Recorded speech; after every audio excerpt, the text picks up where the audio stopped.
Hi, I'm Menaka Raman-Wilms, and you're listening to The Decibel from the Globe and Mail.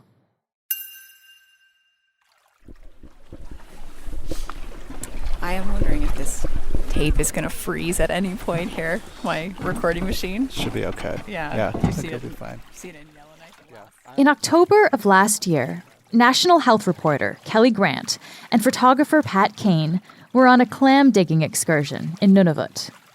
They stood on a beach with muddy brown sand under an overcast sky. Let's see, how long have we been out here for now? We've been out here for an hour and a half or so. Yeah. And we've gone from our boat totally floating. Yeah, we're probably, I don't know, like maybe, between 5 and 10 feet of water. And now we're pulled closer to the shoreline, and the water's retreated, and now boats are like on what looks to be shore. It looks they're onto the sand underneath it. Everybody's starting to get out of their boats and, in their long plastic gloves with their pails, big boots, and they're hopping over and starting to dig for clams. That's it. We'll see what we can dig out from underneath us here. Right. Let's go give it a go.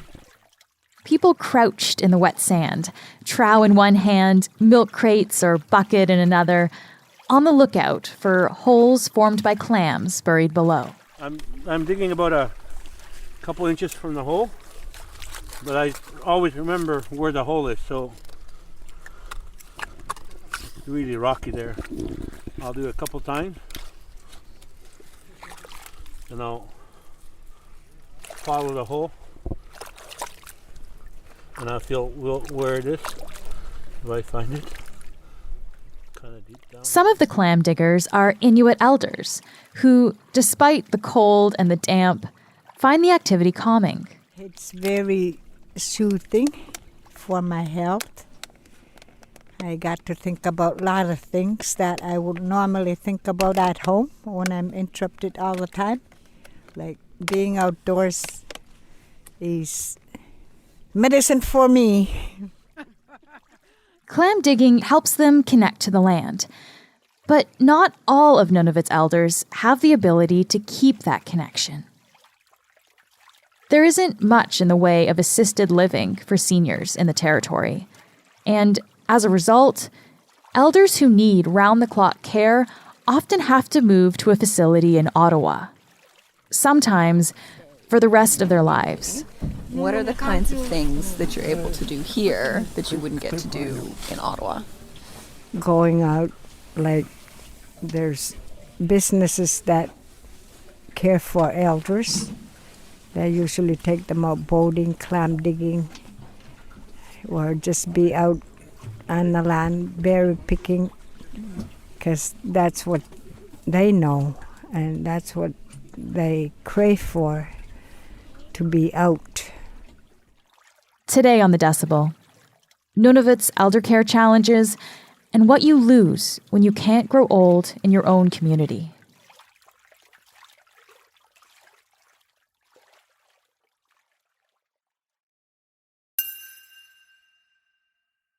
Kelly, thank you for joining us today. Thanks for having me. So, Kelly, you were in Nunavut for the first time this fall, and that's where you met Pipali and Joe Arluktu. Can you tell me how that happened? Yeah, so I started off my reporting trip in Iqaluit, which is the capital of Nunavut, and I had made plans to travel to a nearby community called Kimmirut, which is where Pipali and Joe live. While I was in Iqaluit, I had this really interesting opportunity to go clam digging with a group of female Inuit elders. And one of the women I met on the boat was the daughter of Joe Arluktu. And she mentioned, well, one of the biggest problems we're facing is that there's so little care for elders, long-term care homes, assisted living facilities. And she mentioned that her dad, who has dementia and diabetes and a few other health issues, that they had been offered a spot at a long-term care home for him, but that spot was in Ottawa. And so I said, well, I'm planning to fly to Kimmirut in a couple of days, and could I meet your father? And she also said, well, if you're going to Kimmeroot, do you think you could deliver these clams to my dad and stepmom? So on this little twin otter plane that we took from Iqaluit to Kimmeroot, I actually had sort of a plastic ice cream tub full of fresh clams that I took and then delivered to Joe and Peeply. And so when you met Peeply and Joe, what were they like? Peeply was quite stoic. Like, one thing I really found was that as I traveled around, speaking with Inuit elders is like, they're very stoic. They're sort of a little bit quiet and they make the best of things and they are like not prone to complaint. But this was one issue that they were willing to talk about, this issue of having to send their elders so far away. So talking with Peeply, we talked a bit about sort of what it was like caring for Joe day to day. And, you know, he's in a wheelchair. Getting him in and out of the tub is a bit of a struggle. He does sort of get up and wander in the evening within the house. And so she's always in bed at night, kind of worrying that he's going to wander into the living room and fall. He's still capable of feeding himself, but they cut up his food. And, you know, it's just in a lot of ways, it's like people anywhere in Canada who face the choice of whether or not to keep trying to care for a loved one at home as it gets more difficult, or sending them to a long-term care home. The difference here really, of course, is that for Joe and Peeply and the rest of Joe's extended family, the choice was about whether or not to send him to a place that's 2,000 kilometers away from home. So why is sending Joe to Ottawa then? Why is that the only option for him in order to get care? Well, there are two big reasons. The first is that there is an overall shortage of any either assisted living or continuing care facilities in Nunavut. And then Nunavut does not have anywhere a secure facility for patients with advanced dementia. So there's sort of two reasons why people wind up in this home in Ottawa, which is a place called Embassy West Senior Living. And it's either because they have dementia that is beyond what Nunavut's current facilities have the ability to handle, or because there just are no spaces in the few existing care homes there are within Nunavut. What is it like for elders who do decide to move to Embassy West, and what's the care and their reality there? So I talked to several families who had loved ones who were living at this home called Embassy West. And the overwhelming thing I heard was that the elders who had moved there were lonely and homesick, that they really ached for their grandchildren, for their children, for their great-grandchildren. I didn't hear a lot of people suggesting that this particular home, didn't provide good care. They really do seem to have made an effort to try to welcome and serve these Inuit patients as well as they can. They do have translators on site. They bring in frozen country food. Country food is the sort of food that Inuit tend to hunt and catch on their own and eat raw. So, whale blubber and caribou. And as I found when I was out clam digging, clams and, seal, all kinds of food that they are able to catch on the land and then prepare in a traditional fashion. So when I was speaking with Peeply, the way she tried to describe the importance of country food to me was, imagine what your parents or grandparents ate as kids and then grew up on, and then they had to move to a place where it was very hard to get that kind of food.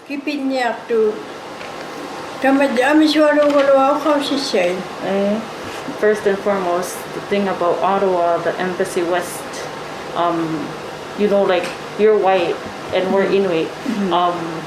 Say your grandma, she would be used to the southern way of life and food, right? But here, us, our elders, we rely on our own food, our own resources of food from out on the land. This home, Embassy West, says they do make an effort, and they say they do, when the public health rules allow it, that they do have a country food lunch for their Inuit elders every day. But anyway, it is one of the things that I did hear from a lot of people that they worry that elders will miss when down in Ottawa. Can you just tell us a bit about, I guess, the place of elders in Inuit culture?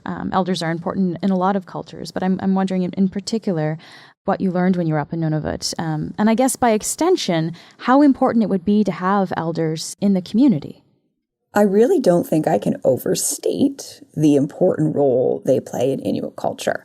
One of the things that really amazed me most when I was speaking to people on this reporting trip was that the history is so close and so recent in these communities. I mean, I spoke to several elders who were born on the land in outpost camps who grew up really living a lifestyle that's entirely different from the one they live today. And these elders are a living connection to that past.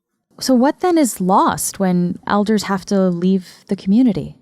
So there's something really amazing about being able to speak and spend time with a grandparent or a great-grandparent who actually lived the history that forms sort of who you are as a community, right? You know, this isn't history that's been passed down from people who lived a traditional Inuit lifestyle 5 or 6 generations ago. This is parents and grandparents and great-grandparents who lived that in their own youth and can pass those ways and those stories and those teachings down to the younger generations. And some of that is lost when you can't spend time with those elders.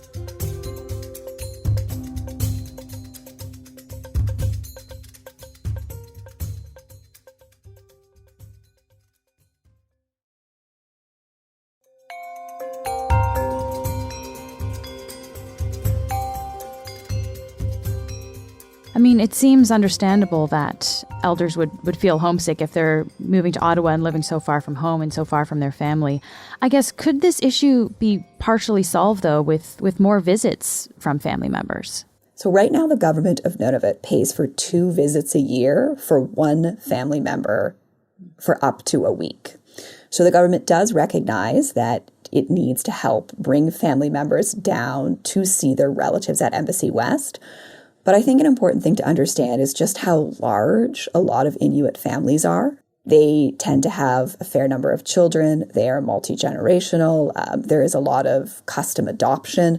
So a lot of their families are big and sprawling. And, 2 tickets a year for one person at a time, it really doesn't mean getting to see your family all that often.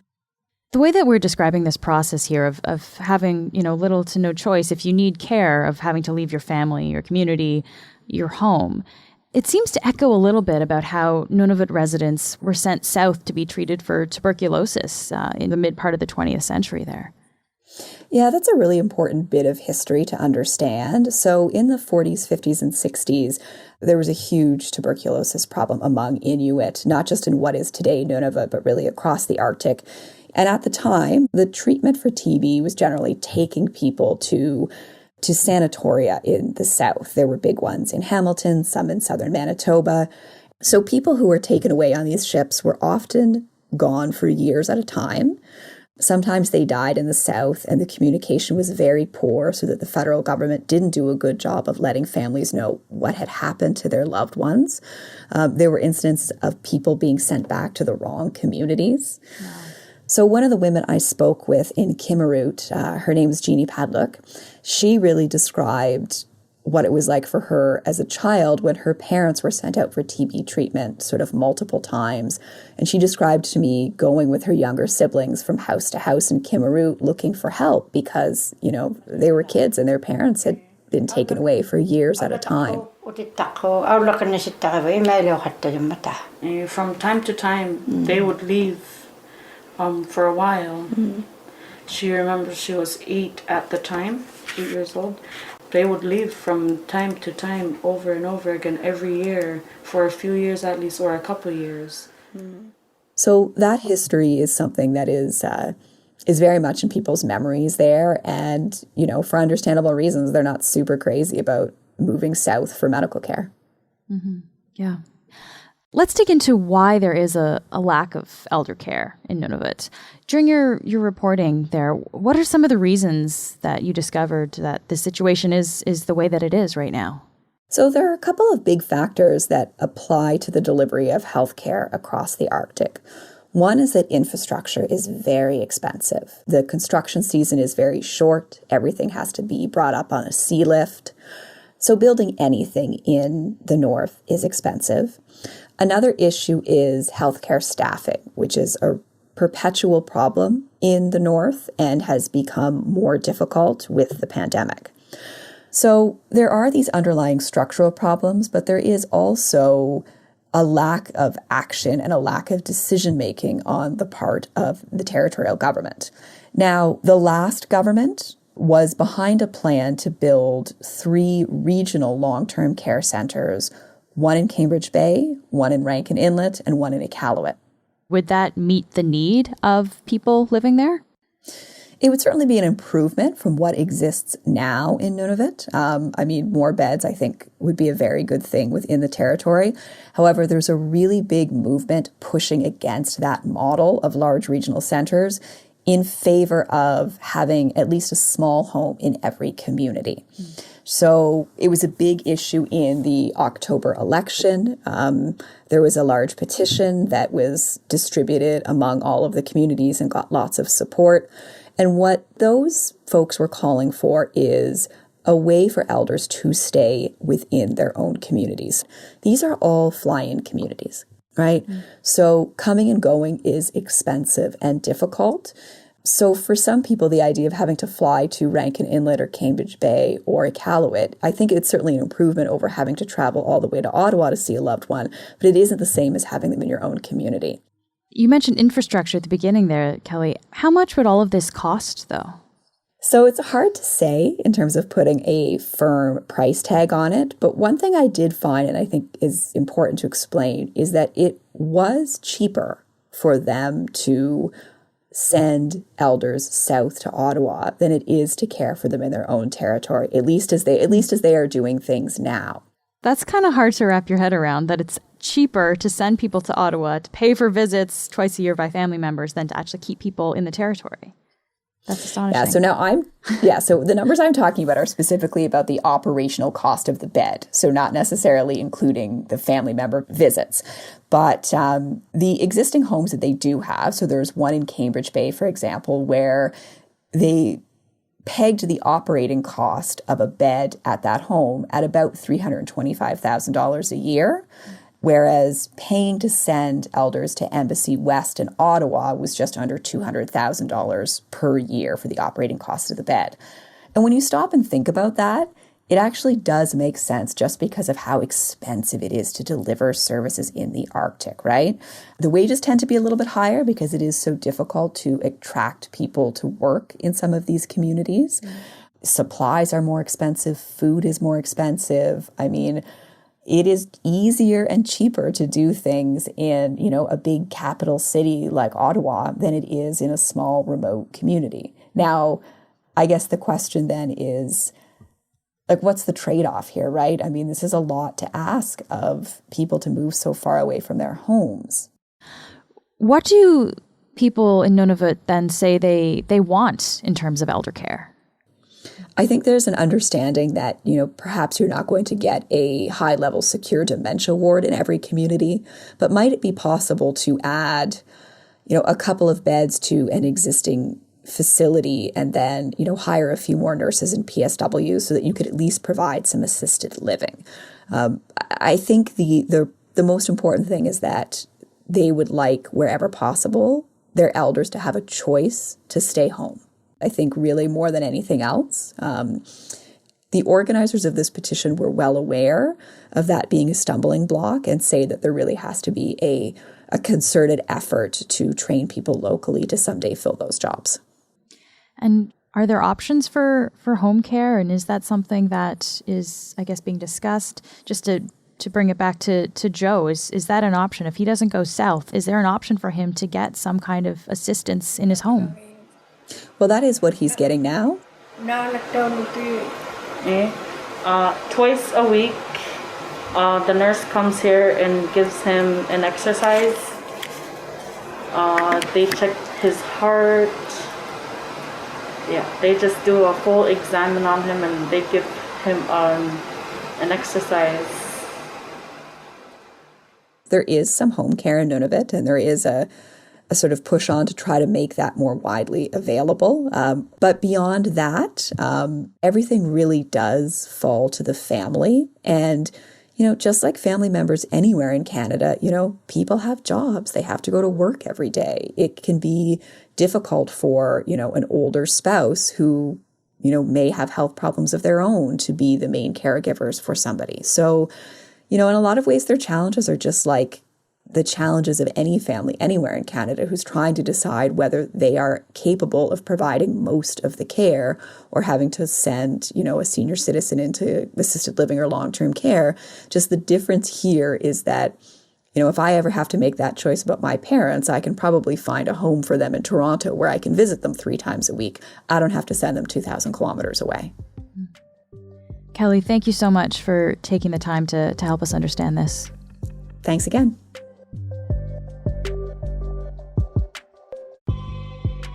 That's it for today. I'm Menaka Raman-Wilms. Our producers are Madeline White and Cheryl Sutherland. David Crosby edits the show. Kasia Mihailovich is our senior producer, and Angela Pacenza is our executive editor. Thanks so much for listening, and I'll talk to you tomorrow.